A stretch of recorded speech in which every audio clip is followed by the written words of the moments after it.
Cara a cara. Mis amigos, buenas noches. En el libro de Ezequiel, en el capítulo 8, hay un versículo interesante que debemos leer en este momento. Ezequiel capítulo 8, versículo 2 dice: y miré, y he aquí una figura que parecía de hombre, desde sus lomos para abajo fuego, y desde sus lomos para arriba parecía resplandor, el aspecto de bronce refulgente. ¿Qué les parece si nos colocamos en pie y oramos a nuestro Dios? Querido Padre Celestial, gracias por la oportunidad de presentarnos otra vez delante de usted para estudiar su palabra. Gracias por la oportunidad nuevamente de penetrar en cada hogar, cada familia, cada iglesia que hoy se sintoniza con 3ABN para presentarles el pan de vida. Gracias, Dios, por este privilegio. Gracias por esta oportunidad. Queremos pedirle, Señor, que aproveche esta oportunidad y haga posible que su Espíritu hable a través del predicador, que traiga palabra de vida para la vida eterna. Y que toda persona que reciba este mensaje pueda tener una clara y maravillosa experiencia con el Señor Jesús. Que el Espíritu Santo pueda tocar cada corazón, pueda tocar cada persona, pueda iluminar cada mente y hagan la firme decisión de entregarse a usted. Tráiganos hoy, Señor, palabra de vida. Diríjanos en el estudio de su palabra. Permítanos en esta hora acercarnos más a usted, percibir su presencia, Señor, percibir su perfume, su aroma y su fragancia. Que cada texto que sea leído pueda brillar con la luz que dimana de su rostro. Que cada familia, cada padre, cada madre, cada hijo encuentre hoy un mensaje de esperanza, un mensaje de consuelo, un mensaje de fortaleza para hacer frente, Señor, a los desafíos de la vida. Que hoy, Padre amado, en este tema que se ha presentado, usted sea glorificado. Lo pedimos en el nombre de Jesús. Amén, amén, Señor. Amén. Durante estos días hemos hablado acerca de la familia como un proyecto de Dios. La familia es un invento de Dios. La familia es una institución de Dios. Dios creó dos instituciones, la familia y el séptimo día, el día de reposo. Y son dos instituciones que el enemigo ataca ferozmente. Pero gloria sea dada a Dios, que Él sostiene las instituciones con su mano todopoderosa. No importa cuánto luche el enemigo contra la familia, Dios está de parte de la familia. Es su creación, son sus hijos. Esta noche debemos hablar nada más y nada menos que del Espíritu en el trono. Notaremos en la Biblia que aparece Yahvé Elohim en su trono. Estudiaremos que aparece Bar Elohim en su trono. Y también veremos a Ruach Elohim en su trono. Y si Elohim está en su trono, y si Dios está en el trono, y si Dios es el dueño de todo, y si Él creó la familia, y si Él es el garante de la familia, entonces ¿por qué temer? El profeta Jeremías decía: alábese en esto el que se hubiere de alabar, en conocerme y entenderme, que yo soy Jehová. Cuando el padre conoce que Él es Jehová, cuando la madre conoce que Él es Jehová, cuando los hijos aceptan que Él es Jehová, no hay nada que temer. Dios es la garantía de la familia. Dios no hizo la familia para fracasar. Las familias que fracasan es porque no conocen a Jehová, es porque no están conectadas con Jehová. Ni la muerte es un fracaso para aquellos que aman al Señor. Y se lo puedo decir por experiencia, no porque me haya muerto, sino porque hice el funeral de mi madre. Y qué hermoso ver, en la última vez que hablamos, qué maravillosa experiencia en su último momento, ultimar los detalles de su funeral, hablar con una persona casi muerta, y entonces con sonrisas, con paz, con gozo, encarar la muerte. Tenemos un Dios vivo, un Dios real, un Dios que trasciende la muerte y un Dios que garantiza su apoyo a la familia cristiana. ¿Por qué temer? Esta noche tenemos que hablar tantas cosas hermosas y pienso que lo mejor es comenzar. ¿Qué les parece? Isaías capítulo número 6. En el libro de Isaías, en el capítulo 6, hay una visión maravillosa del profeta. Hay una serie que grabamos hace algún tiempo que lleva por título ¿Conoces a Dios? Les recomiendo esa serie, la pueden bajar en la internet, en la página lavozdelconsolador.org o en la página cristobvienepronto.com o en la página lavozdelprofecia.com. La serie se llama, es gratis, no tiene que pagar nada. La serie se llama ¿Conoces a Dios? Porque ahí trabajamos con algunos nombres de Dios. Capítulo 6, versículo 1, Isaías dice: en el año que murió el rey Uzías, vi yo al Señor sentado sobre un trono alto y sublime, y sus faldas llenaban el templo. Por encima de él había serafines, cada uno tenía 6 alas, con 2 cubrían sus rostros, con 2 cubrían sus pies y con 2 volaban. Isaías está diciendo: yo vi a Dios sentado en su trono. Y enfrente de él, alrededor de él, estaban los ardientes, significa la palabra serafines, y tenían 6 alas. Curiosamente, Juan ve la misma visión en el capítulo 4 de Apocalipsis y dice que efectivamente había serafines con 6 alas. Me gusta más el detalle de Daniel, porque Daniel no solo nos dice que está sentado en el trono, sino que nos presenta algunos perfiles, algunas características de Dios. Daniel capítulo número 7, mire qué cosa linda. Daniel 7, versículos 9 y 10. Están viendo a Yahvé Elohim sentado en su trono. Y ahora Daniel se atreve a dar detalles. Versículo 9, Daniel 7. Dice el verso 9: estuve mirando hasta que fueron puestos tronos, y se sentó un anciano de días, cuyo vestido era blanco como la nieve, y el pelo de su cabeza como lana limpia. Su trono llama de fuego, y las ruedas del mismo fuego ardiente. Me gusta este detalle. Dice Daniel que su vestido era blanco como la nieve, y el pelo de su cabeza como lana limpia. En mi casa, mis hijos me dicen que el pelo se me está poniendo blanco. Y yo le digo que no. Yo le digo que todavía me quedan algunos pelos negros. Es al revés. Hay más blancos que negros ahora. Y entonces le digo, la Biblia dice que Dios tiene el pelo blanco. Bendito sea que mi pelo se ponga blanco como el del Señor. ¿No es lo que dice Daniel? ¿Lo dice o no lo dice? ¿Lo dice o no lo dice? ¿Lo vio o no lo vio? Tome eso muy en cuenta, porque tenemos que seguir trabajando. Así que aquí aparece el trono de Yahvé Elohim. En el libro de Apocalipsis, capítulo 3, versículo 21, mire lo que dice la palabra de Dios. Vamos rapidito. Apocalipsis 3, 21 dice: al que venciere, dice el Señor Jesús, le daré que se siente conmigo en mi trono, así como yo he vencido y me he sentado con mi Padre, como dice él, en su trono. Así que el Padre tiene su trono y Jesús tiene su trono. Alabado sea el nombre de Dios. Me gusta porque en el libro de Hebreos, capítulo 1, aparece una frase poderosa, hablando acerca del Hijo.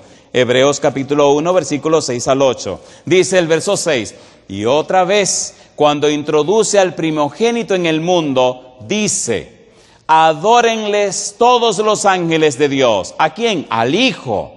Ciertamente de los ángeles dice: el que hace a sus ángeles espíritus y a sus ministros llamas de fuego. Y dice el 8: mas del Hijo dice, ¿qué cosa? Tu trono, oh Dios, por el siglo del siglo, cetro de equidad es el cetro de tu reino. ¿Cómo le llama al Hijo? Dios. ¿Qué cosa tiene? Su trono. De manera que Yahvé Elohim tiene su trono y Bar Elohim tiene su trono. Nos falta entonces saber si Ruach Elohim tiene un trono. ¿Por qué es importante esto? Porque tanto el Padre como el Hijo y el Espíritu Santo se han comprometido con la familia humana. Y es una garantía para la familia humana que ellos son lo que son y pueden hacer lo que pueden hacer. No importa la dificultad que venga a la familia, el Señor tiene poder para hacerle frente. Vamos con el Espíritu Santo ahora. En el libro de Ezequiel, en el capítulo 1, los versículos 26, 27, mira lo que dice. Ezequiel capítulo 1, versículo 26, 27. Hay mucho que decir esta noche, así que trataremos de avanzar. Ezequiel capítulo 1, versículo 26, el profeta tiene la visión del capítulo 1, ve aquel resplandor, da sus detalles, ve aquellas figuras con 4 alas llamadas querubines debajo de aquella expansión, y encima de la expansión dice, versículo 26, y sobre la expansión que había sobre sus cabezas se veía la figura de un trono. ¿La figura de qué? De un trono, que parecía de piedra de zafiro, y sobre la figura del trono había una semejanza que parecía de hombre sentado sobre él.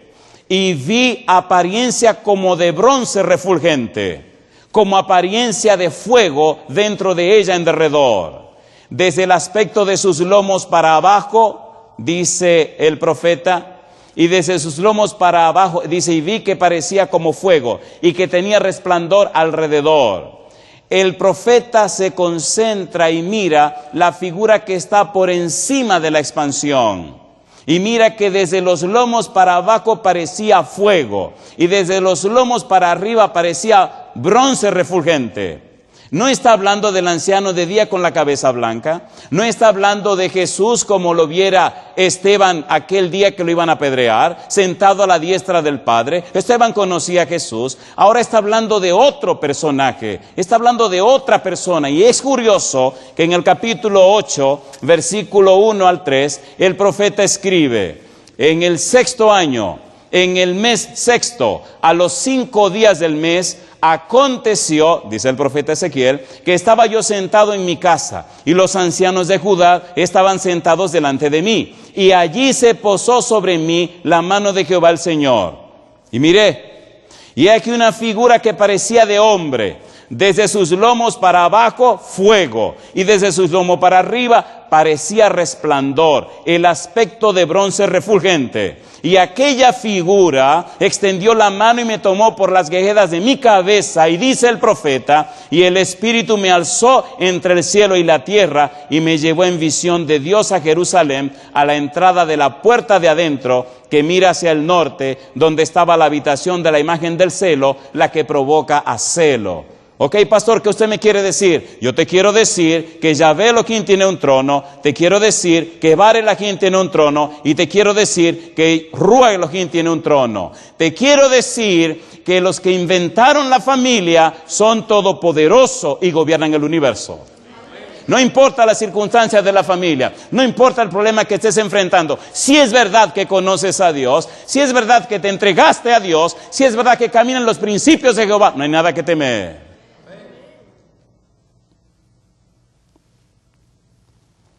La clave es, ya lo hiciste.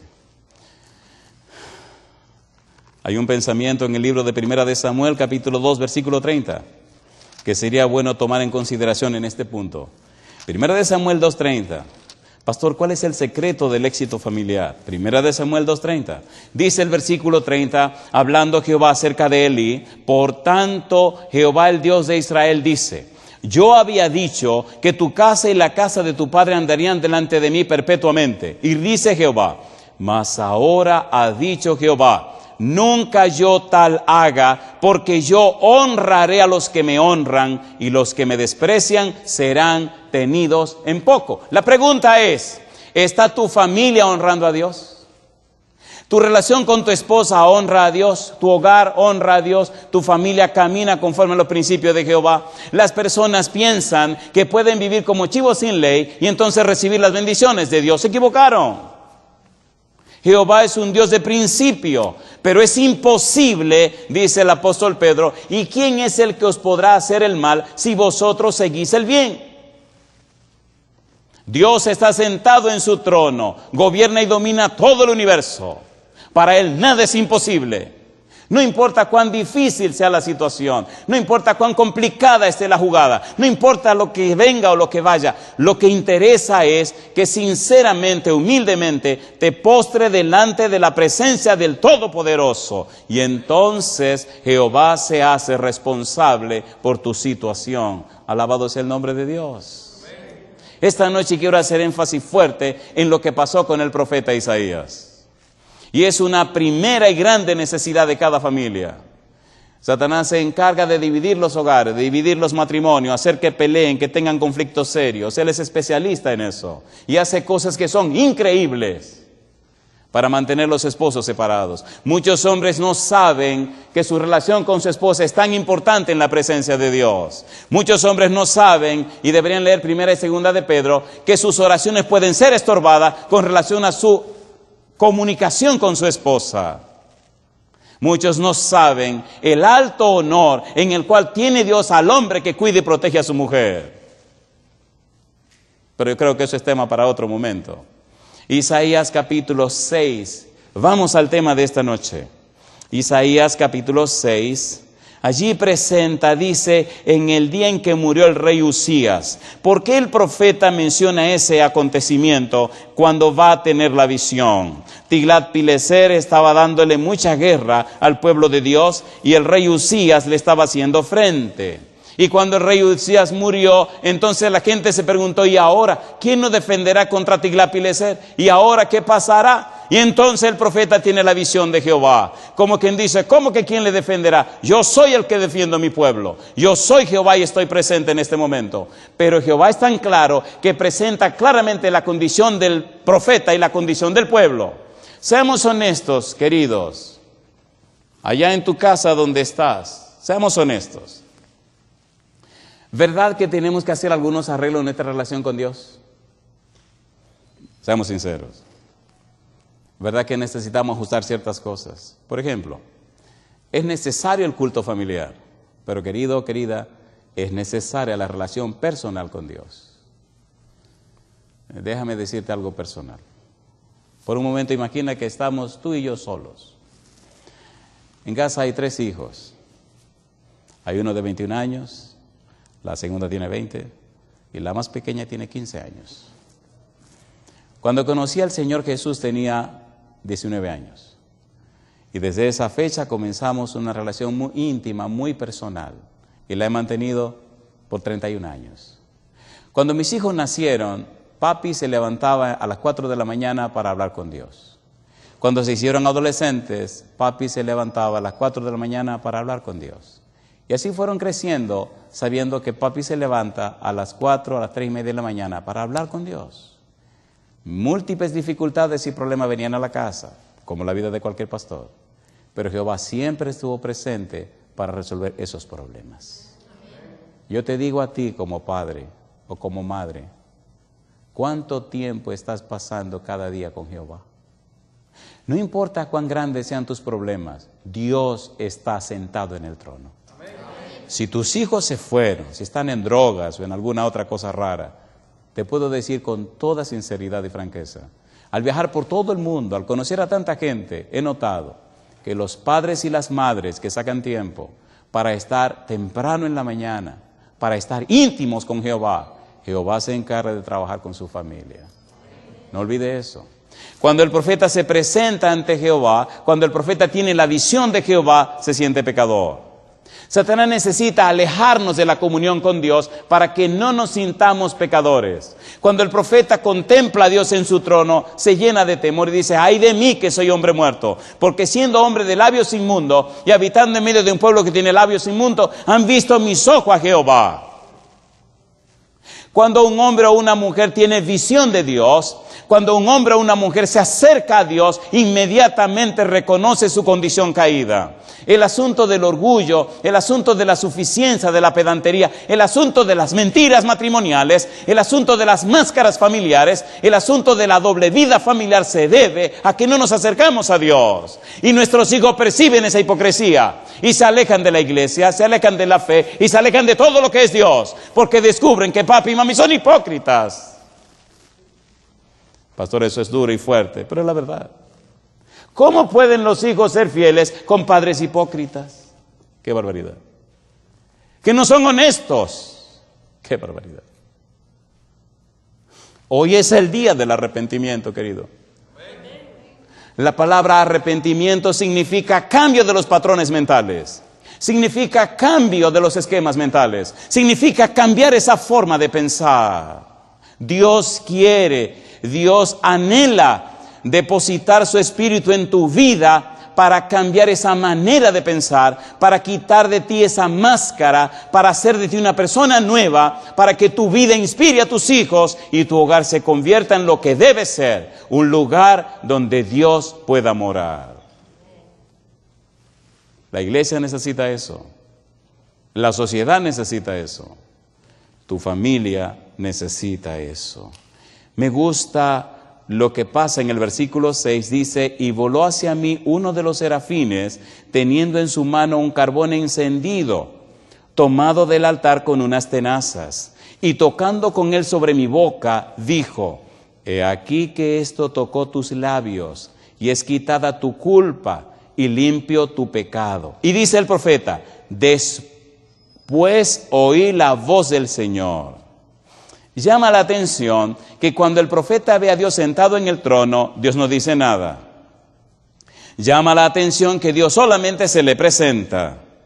Llama la atención que al ver a Dios, el profeta se siente pecador. Queridos, queridas, en la medida que usted se acerca más a Dios, en la medida que usted se llena más de la palabra de Dios, en la medida que usted estudia más la palabra de Dios, se siente más pecador. ¿Sí o no? ¿Sí o no? Y en la medida que eso ocurre, entonces el Espíritu comienza a trabajar más en tu corazón, empieza a transformar más tu vida y empieza a recibir más del poder de Dios. Y ahora, después que el profeta descubre su condición, y ahora, después que el profeta declara su condición, y ahora, después que el serafín quema sus labios con el carbón encendido, sinónimo de perdón, entonces Jehová habla. Yo hago una pregunta en esta hora, a usted, padre o madre, donde quiera que esté, y a los hijos también. ¿Verdad que deberíamos ir donde Jehová a pedir perdón por nuestras faltas y pecados? Seamos honestos. ¿Verdad que nosotros, como padre o como madre, no hemos cumplido completamente nuestro papel en nuestra relación matrimonial, la relación con nuestros hijos? Este es un buen día, una buena oportunidad para, número uno, en forma individual, ir hasta el trono de Dios, hasta la presencia de Dios y abrir el corazón, quitar la máscara y decirle a Dios: Señor, reconozco que como padre he fallado en esto, en esto, en esto y en esto. Y usted también, querida, vaya ante Dios y dígale: Señor, como madre he fallado en esto, en esto, en esto y en esto. Un día estaba frente a la casa lavando el carro con mi hijo que tenía 10 años.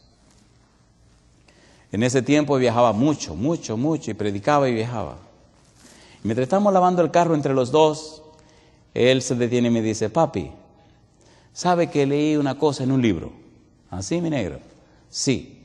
Y oye lo que dice el autor de ese libro. Dice: miren, hay personas que viajan mucho y se pasan la vida viajando.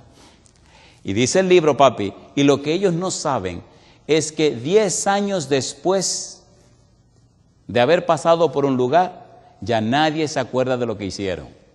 Sin embargo, dice el libro, papi, dice el autor, que si dedicaran más tiempo a sus hijos, los hijos nunca se olvidarían. ¿Me están entendiendo? Yo miré el morenito ese y le dije: oiga, amigo, usted es un tigre. Pero entendí el mensaje de mi hijo. Corté los viajes, empecé a viajar menos y tuve más tiempo con ellos. Cuando se fueron a la universidad, habíamos pasado más tiempo juntos. Ya se fueron hace 3 años, este es el 4º año que están fuera de la casa. Pero doy gloria a Dios que aprendí la lección. Cuando Isaías recibe el perdón de su pecado, entonces Dios le entrega una misión. Querido, querida, Vamos juntos donde Jehová. Arrodillémonos delante de Él. Todos hemos cometido errores como padres, todos. Yo he cometido mis errores con mis hijos también. Un día llegué a la casa, y no me gusta contar esto porque me estruje el corazón, pero eso lo voy a decir. Un día llegué a mi casa y cuando salí del carro y entré a la casa, venía corriendo el varoncito mayor. Mi esposa grita, Andresito, y yo pienso que alguna travesura hizo. Cometí el error de no preguntar. Y cuando vi que mi esposa gritó, pues saqué la correa y como el vaquero del oeste, resolví de una vez. Y él me miraba como, ¿y por qué me pega? Pero ya los 2 correazos se fueron, ya lo di. Y entonces mi esposa me pregunta, ¿y por qué le pegaste? Ay, mamacita linda. Yo quería que la tierra me hundiera, me quería hundir en la tierra. Digo, bueno, es que tú y que... No, porque tú le pegaste. Y el chiquito estaba llorando. Dije, ahora sí. ¿Y qué yo puedo hacer ahora? Agarré a mi muchacho y me fui con él a la habitación. Porque siempre que le iba a dar una pela, lo llevaba a la habitación y le contaba, le explicaba y todo, nos arrodillábamos, orábamos y le daba la pela. Pero esta vez fui como el vaquero del oeste, saqué la pistola y disparé. Escuche. Cuando llegamos a la habitación, yo no sé qué decir, tengo una vergüenza del tamaño de la casa. Y el chiquito está llorando porque le di. Digo, mira mi negro, lo siento en la cama. Digo, mi negro, yo quiero que tú me perdones, porque la verdad es que lo hice mal. Y él se me queda mirando y ve que se me llenan los ojos de lágrimas.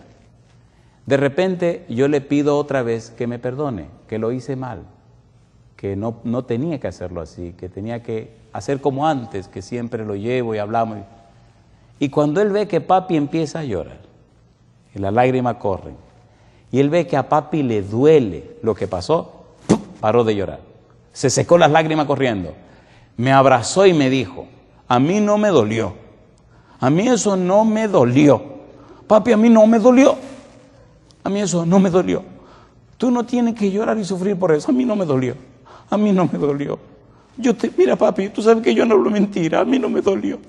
A él le dolía más que a mí me dolía, que lo que a él le dolía. No sé si se entiende lo que estoy diciendo. Cuando usted es transparente, cuando usted reconoce que es un ser humano con debilidades y defectos, que está propenso a cometer errores, sus hijos lo notan. Déjese de bobería, sea honesto con sus hijos, sea transparente. Si usted se presenta ante el trono de Dios, el Espíritu le hará reconocer que usted es vulnerable, que usted puede fallar en cualquier momento, que usted puede equivocarse. ¿O no nos equivocamos?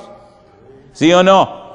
Los hijos agradecen más que uno le diga honestamente, me equivoqué, fallé, y no que uno viva fingiendo lo que uno no es.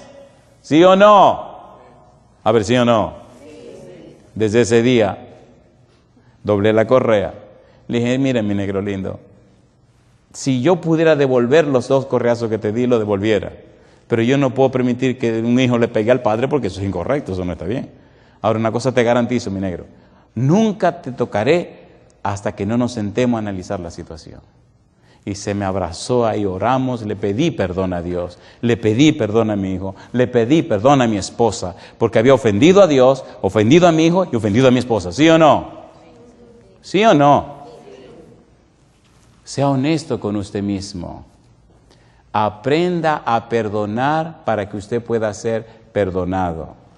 La idea del perdón, y es lo que me interesa esta ocasión, la idea bíblica del perdón no es la idea psicológica que nos han enseñado acerca del perdón.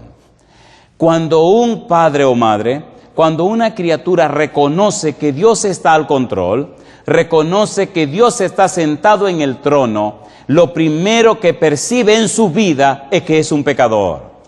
En la conciencia de saberse pecador, le lleva a comprender a los demás que también son pecadores. Le lleva a comprender y entender que como él o ella cae, falla y comete faltas, también los demás cometen errores y faltas como él. Y eso le lleva entonces a buscar más de cerca a Dios para recibir el perdón que Dios puede dar y entonces ser habilitado por parte de Dios para ofrecer un perdón genuino y sincero a aquellas personas que le han ofendido. Pero la pregunta es, ¿qué es perdón? La palabra perdón, teológicamente hablando, es la palabra justificación. Los teólogos dicen que la justificación es la liberación por la culpa del pecado y también la liberación del castigo del pecado. La palabra perdón es más profunda que el simple hecho de decir yo te perdono. Es una palabra tan especial, tan importante, tan profunda que el mismo Jehová la utiliza para expresar su significado. Éxodo capítulo 34, versículos 6 y 7. Cuando Moisés dice que quiere ver a Dios, que quiere conocer a Dios, Dios le dice, mañana me voy a presentar delante de ti. Y le dice Dios, y yo proclamaré mi nombre. En la proclamación del nombre de Jehová hay una frase clave que nos hace entender el valor y el significado de la palabra perdón. Cuando dice que Dios me perdona, ¿qué es lo que Dios está diciendo? Cuando dice que Dios te perdona, ¿qué es lo que está expresando? Versículo 6. Dice Éxodo 34, 6, y pasando Jehová por delante de él, proclamó, Jehová, Jehová, fuerte, misericordioso y piadoso, tardo para la ira y grande en misericordia y verdad, que guarda misericordia a millares. ¿Y qué dice ahora? Que perdona la iniquidad, la rebelión y el pecado, y que de ningún modo tendrá por inocente al malvado, que visita la iniquidad de los padres sobre los hijos y sobre los hijos de los hijos hasta la tercera y cuarta generación. Nos interesa la frase que perdona la iniquidad, la rebelión y el pecado. La frase que perdona, nasa avon, significa que carga, que toma para sí, que lleva a él. En el libro de San Juan capítulo 1 versículo 29, Juan dijo acerca de Jesús, he aquí el Cordero de Dios que quita los pecados del mundo. El verbo quitar, airo en griego, significa que carga, que lleva, que toma para sí. Jehová nos perdona porque toma las culpas nuestras y la carga Él, la paga Él, la sufre Él. Por su llaga fuimos nosotros curados. Hasta que eso no se entiende, no entendemos la palabra perdón. El perdón nuestro fue pagado en la cruz. Dios nos puede perdonar los pecados porque pagó los pecados. Alabado sea el nombre de Dios. Cuando entendemos esto, entonces odiamos y rechazamos el pecado. Cuando miramos a la cruz, a donde el pecado nuestro llevó a Jesús, odiamos otra vez caer en la misma situación que vivimos antes. ¿Sí o no? ¿Sí o no? ¿Cómo se ilustra esto? En una isla del Pacífico, y voy a abreviar esta historia, hay una historia maravillosa. En esa isla del Pacífico había una ley. Toda persona que fuera sorprendida robando se le daba 40 azotes menos uno, con un látigo bien fuerte. Le despellejaba la espalda. Empezaron a perderse algunas cosas y entonces empezaron la pesquisa del ladrón. De repente encontraron el ladrón. El ladrón era una mujer, una muchacha de 82 años, delgadita, y curiosamente era la madre del cacique. Así que la tribu entera se preguntó, bueno, ¿y ahora qué? ¿Ahora qué? A ver qué dice el cacique. Se reunió el consejo y todo el consejo estaba de acuerdo en perdonarla. El cacique se levantó, tenía la última palabra y dijo, no, la ley se mantiene, la sentencia se mantiene. Mañana a las 8 de la mañana se aplica la sentencia, 40 azotes menos uno. Comenzaron las chismosas de la isla a hablar y entonces el consejo se molestó con el cacique. Sabían que con 5 latigazos iba a morir la señora. La ley se mantiene, dijo el cacique. Al otro día en la mañana toda la tribu se reunió, los curiosos también. Y llegó el momento de la ejecución de la sentencia. Se sentaron todo lo del consejo, molesto con el rey. Subió el verdugo a la plataforma, subieron a la señora, la inclinaron sobre un madero que había, le amarraron las manos para que quedara fija en el madero, le rompieron la parte de atrás del vestido, las costillitas se veían así, una espaldita flaquita así enclenque. El verdugo, un tipo fuerte, empezó a llorar. Y entonces llegó el momento. De repente, el verdugo prepara su látigo, la gente se queda mirando. Y el cacique se quita la camisa, se acerca a donde está su mamá. Él era un tipo alto y fuerte. Abraza a su mamá y su espalda grandota queda al descubierto. Mira al verdugo y le dice: muy bien, comience a aplicar la sentencia.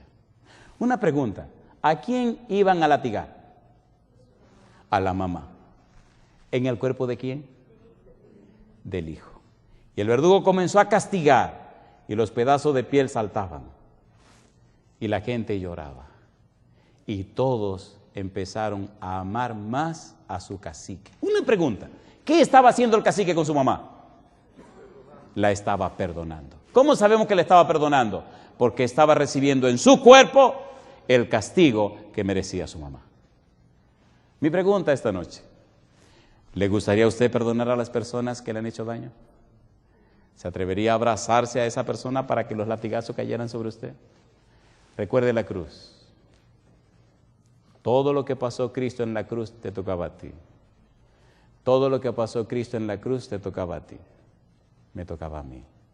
El que está sentado en el trono tomó carne y hueso para venir a la tierra y morir por tu familia y morir por ti y darlo todo por ti y padecer por ti y todavía estás dudando de él. ¡Qué barbaridad! Mientras Sara canta, me gustaría, por favor, pedir no solo a ustedes que están aquí con nosotros esta noche, sino a todos aquellos y aquellas que están en cualquier lugar del mundo, que se detengan por un momento, que se coloquen en pie en cualquier casa, hogar o familia que estén. Si se atreven esta noche a decir: Señor, hoy vengo ante usted a pedir perdón y a pedir la unción de su Espíritu para aprender a perdonar a los que me han ofendido. Si esa es tu decisión, ponte en pie con nosotros, por favor. Y voy a pedir, mientras Sara canta, que cualquier persona presente que sinceramente sabe que de alguna manera ha sido ofendido u ofendida, que necesita la presencia del Espíritu en su vida y quiere esta noche no solo recibir el perdón de Dios por sus faltas, sino que quiere que el Espíritu le habilite para perdonar, le voy a pedir, en lo que Sara va cantando, por favor, ven pasando al frente diciendo así: Señor, quiero que su Espíritu repose en mí, quiero recibir su perdón, pero también quiero ser habilitado o habilitada para perdonar a los que me han ofendido. Si usted tiene esa decisión, comience a pasar al frente con nosotros para que oremos finalmente. El apóstol Pablo escribió: porque no tenemos un sumo sacerdote que no pueda compadecerse de nuestras debilidades, sino uno que fue tentado en todo pero sin pecado. Y entonces añade: acerquémonos pues confiadamente al trono de la gracia para hallar gracia en el oportuno socorro. Queridos esposos y esposas, queridos cónyuges, creo que es un buen momento para hacer las paces. En la medida que nos acercamos a Dios y reconocemos nuestras debilidades y pecados, en la medida que reconocemos nuestras fallas, en la medida que perdonamos a los demás, en esa misma medida Dios nos habilita y nos capacita para perdonarnos a nosotros mismos. A veces ya Dios nos perdonó, la persona que ofendimos nos perdonó, pero nos cuesta perdonarnos a nosotros mismos. Acerquémonos al trono de la gracia, y el que está sentado en el trono nos habilitará para perdonarnos a nosotros mismos. Nos perdonará y seremos capaces de perdonar a otros. No importa que él haya caído en drogas. Sí, tú sabes a quién me refiero. Si Dios se ha puesto a su lado, es el momento de ayudar y apoyar, de orar por esa persona para que el Espíritu rompa esas cadenas de las drogas. No importa en qué haya caído, qué es lo que haya pasado, pide a Dios la unción del Espíritu y que te habilite para que en tu hogar haya paz y el Señor reine. Querido Padre Celestial, gracias por estar con nosotros, gracias por el tema de esta hora. Gracias que usted está sentado en el trono y tiene todo el derecho en el universo de perdonar porque usted pagó el precio de nuestros pecados. Hoy presentamos cada familia presente, cada familia en cualquier lugar del mundo, la presentamos delante de usted para que por su gracia reciban el perdón necesario y la unción de su Espíritu. Lo pedimos en el nombre de Jesús. Amén, Señor. Amén.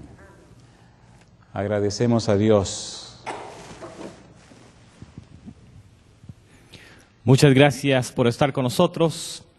Continuamos mañana en vivo a las 8:30 de la noche.